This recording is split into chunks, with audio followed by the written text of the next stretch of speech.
Maintenant, on va passer à la deuxième partie dans notre exercice.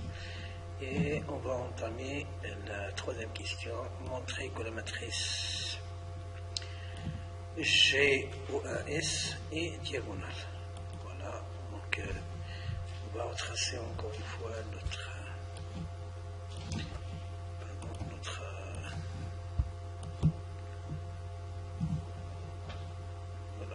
figure. Voilà l'axe des X, l'axe des Y. Et puis voilà notre triangle. Voilà, triangle équilatéral. Et puis voilà.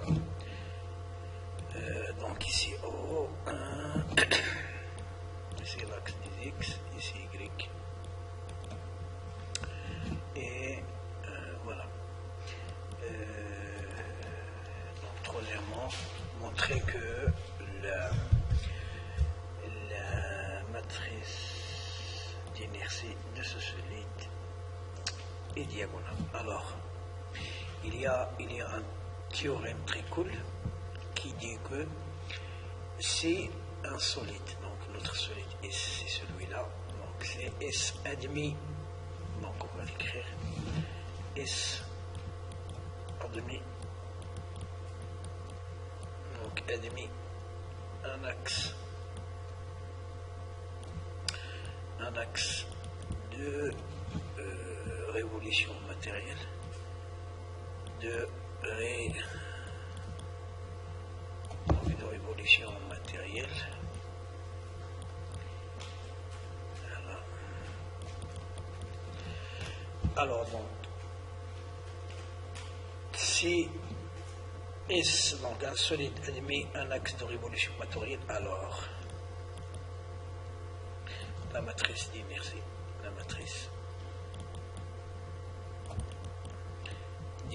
est diagonale,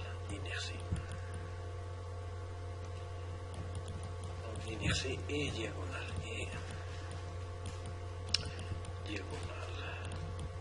Ici, ce que nous avons ici est diagonale. Alors donc, vous pouvez constater que l'axe OAX est un axe de symétrie. C'est un axe de révolution matérielle, d'accord. Du coup, la matrice est diagonale. Donc, j'ai la matrice d'inertie O1 et notre solide S s'écrit sous la forme A 0, 0, B 0, 0, 0, 0, C.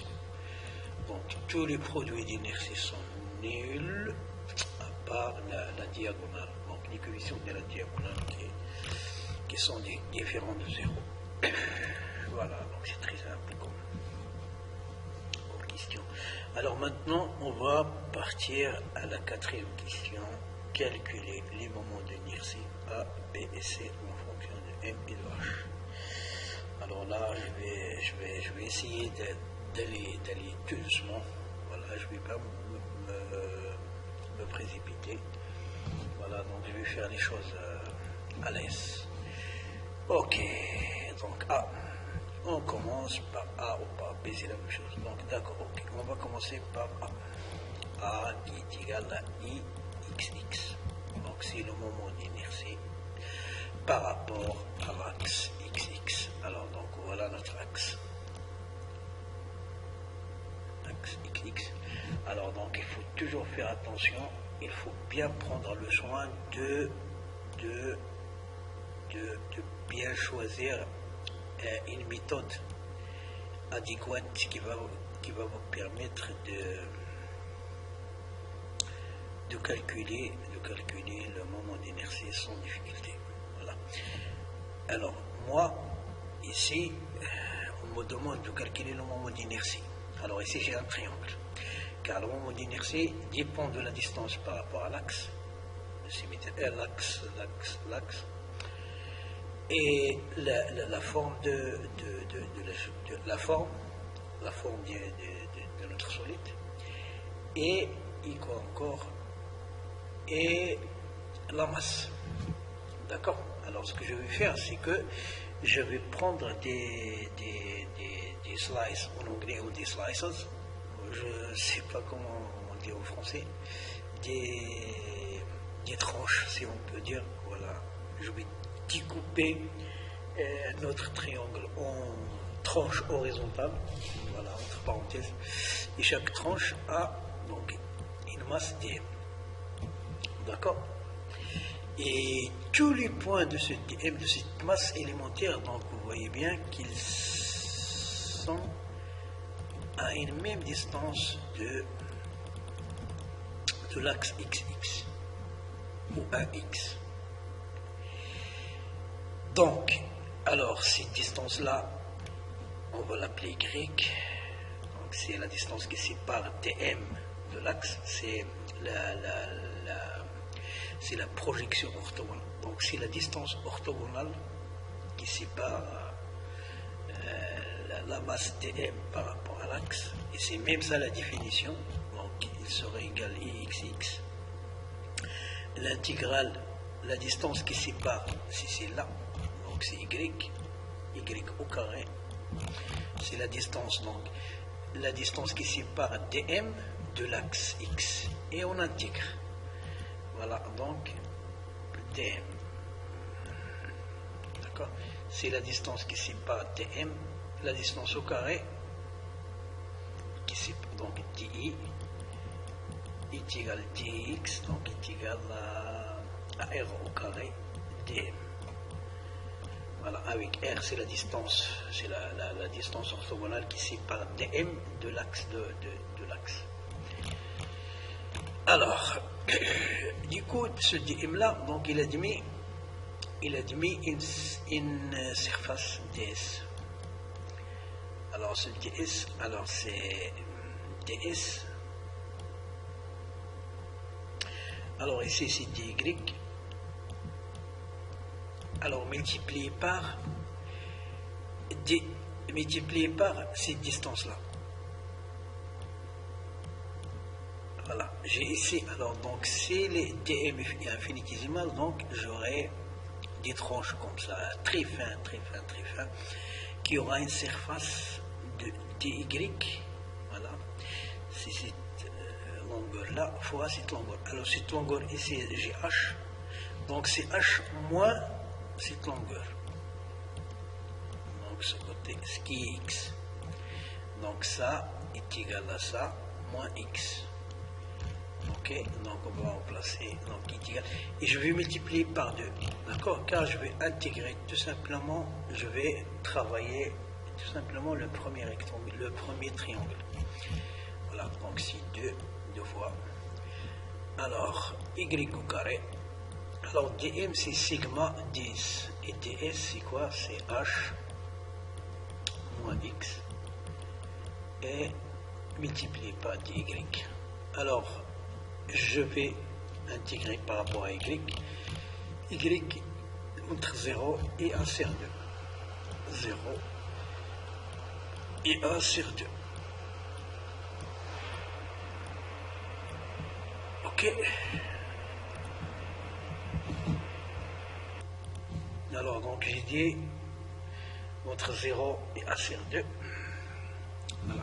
Le problème, j'ai ici un x, donc on va faire comme tout à l'heure, je dois le remplacer par sa valeur, c'est-à-dire je vais l'exprimer en fonction de y. Alors, on sait que depuis la relation de tout à l'heure que y est égal à quoi? Donc est égal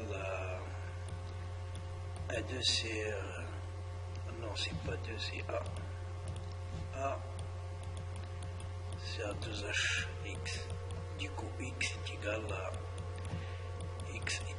à 2h sur a y. Là je remplace, donc est égal à 2, sigma c'est une constante, je vais la sortir, donc de sigma l'intégrale y fois h, donc c'est y h au carré moins la valeur de x, donc c'est 2h sur a, d'accord, y fois y au carré, donc y au cube, voilà, tout ça c'est y Alors, donc, évolue entre 0 et A sur 2. Voilà. Ok, donc je change de couleur, donc est égal. Voilà, je vais intégrer 2 sigma. Alors, H sur 3 Y au cube moins 2H sur 4A Y à la puissance 4. Il faut aller entre 1 sur 2 et 0. Voilà, je remplace, qui est égal à 2 sigma H sur 3 A à la puissance 3 sur 2 à la puissance, donc A sur 2, le tout à la puissance 3, donc 2 à la puissance 3 c'est 8, moins 2H sur 4A. A à la puissance 4 sur 2 à la puissance 4, donc 16. Et voilà, donc il est égal à... voilà, donc on va simplifier. Donc 2 ici, alors ici 4. Alors là 2 et 2 et 2, donc c'est 4. Du coup j'aurai sigma facteur de HA à la puissance 3 sur 2 moins et A, je l'ai oublié. Alors, moins HA à la puissance 3 sur 16. Voilà, donc je vais te mettre en même dénominateur. Donc sigma c'est combien? C'est M grand M sur 1 demi AH. Ok. Donc si je mets le H A au cube, 1 sur 2 moins 1 sur 16, donc c'est 1 sur 48. Donc on va simplifier. Alors, A et A, donc c'est au carré. H, 1 demi, et ici c'est 24. Donc qui est égal à M, A au carré, c'est à 24. Le problème c'est que on nous demande ici de calculer les... Donc ici c'est A, c'est XX. Mais il faut le calculer en fonction de H et de H, et pas en fonction de A. On sait que A est égal à H. On l'avait calculé dans la première partie, c'est H 2 sur racine de 3. Du coup, au carré, c'est H au carré, au carré. Alors ici, au carré. Donc, racine de 3 au carré. Donc, est égal à MA. Non, c'est pas A, ça y est, je vais le remplacer par sa valeur. Donc, M, donc H au carré, 4 sur 24 fois 3. Je vais simplifier. 4 et 24, 6, qui est égal à 6 fois 3, donc c'est 18. Voilà, M, H au carré. Donc voilà, c'est A qui est égal à XX. Voilà, le moment d'inertie par rapport à l'axe XX. Donc c'est la difficulté. Alors le moment d'inertie c'est quoi? Il représente quoi? Il représente ce que représente la masse donc la masse pour un mouvement de translation. Alors plus la masse est grande, plus on a la difficulté à faire bouger le corps, ou le contraire, c'est-à-dire à faire stopper le corps lorsqu'il est au mouvement. Donc il est difficile. La même chose ici. Alors, plus le moment d'inertie est grand, plus on a la difficulté à faire bouger, donc à faire tourner un corps autour d'un axe, ou à stopper le corps lorsqu'il est en rotation par rapport à cet axe. C'est ça un peu en gros ce que c'est que le moment d'inertie. B qui est égal à y, donc on va calculer suivant l'axe y. Alors donc on va procéder de la même façon, mais cette fois-ci donc on va prendre, alors suivant y, donc on va plus prendre des tranches horizontales, on va prendre des tranches verticales. Donc voilà, je vais prendre voilà une portion dm, d'accord, dm. Alors ce dm là, alors il est à une distance x par rapport à l'axe y, voilà. Alors donc on sait que di sur y est égal à quoi? Est égal à la distance qui sépare la masse, donc au carré, donc c'est la distance, c'est x au carré, r au carré. Voilà, donc on va faire en gros, c'est r au carré dm.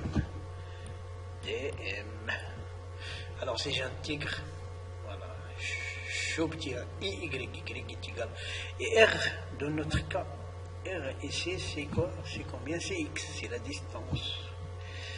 C'est le levier, donc c'est la distance perpendiculaire qui sépare la masse dm par rapport à l'axe de rotation. Car c'est la distribution de la masse par rapport à l'axe. Donc c'est x ici, donc c'est x au carré dm. Alors l'intégrale, si j'intègre, donc j'aurai y est égal, et puis voilà. Donc b est égal à y, donc est égal à l'intégrale x au carré dm. Alors j'ai oublié de déterminer les dimensions de ce dm. Alors ici c'est dm. Alors ce dm là, donc ici c'est l'axe des x, donc ça c'est dx. Ici la hauteur c'est y. Ok, donc ds est égal à quoi? Est égal à y dx. Voilà, y dx. Alors, on remplace, donc est égal à sigma, on va la sortir de donc dm. Non, alors, on va faire étape par étape, donc je ne vais pas me précipiter. Donc, x au carré, ok, et dm c'est quoi? C'est sigma fois ds.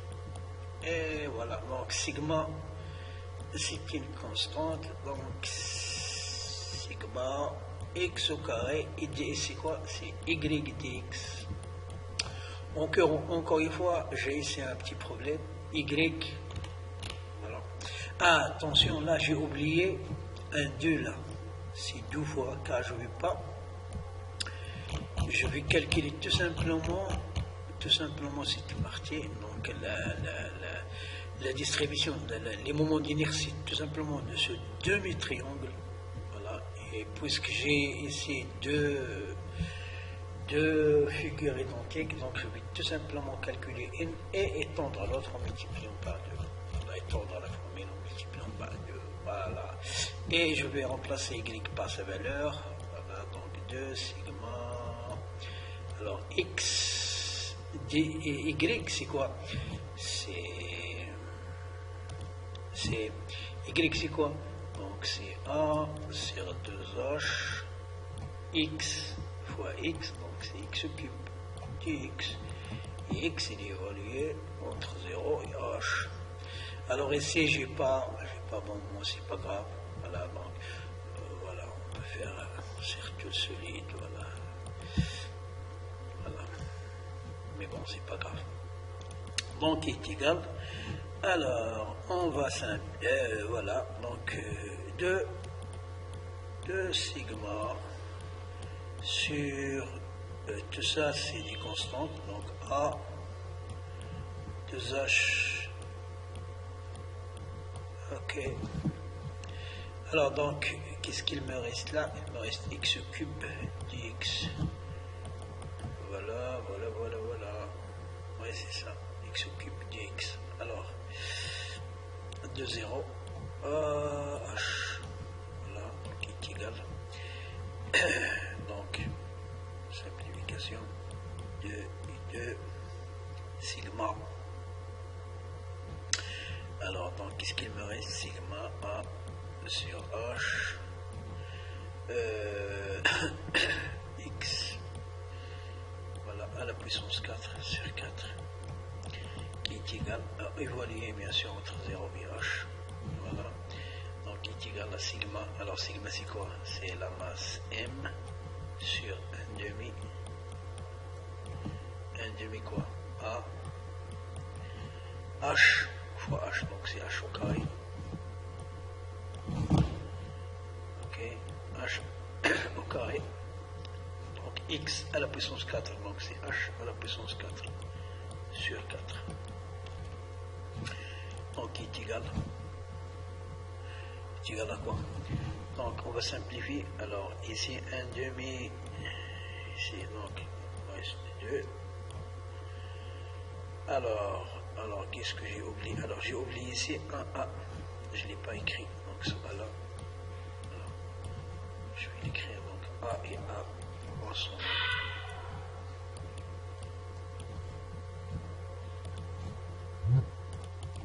Et puis voilà, finalement qui est égal à M H au carré sur 2.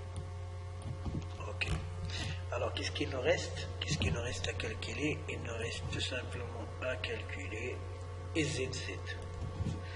Alors, donc, EZ, comment on va le calculer? Donc, on va essayer de faire simple. EZ, c'est-à-dire C est égal à EZ, Z est égal à quoi? Donc, on va appliquer la relation des axes perpendiculaires. Donc EZZ est égal tout simplement à XX plus EYY. Voilà. Donc qui est égal à MH au carré. MH au carré sur 2 plus MH au carré, c'est combien? Je crois que c'était sur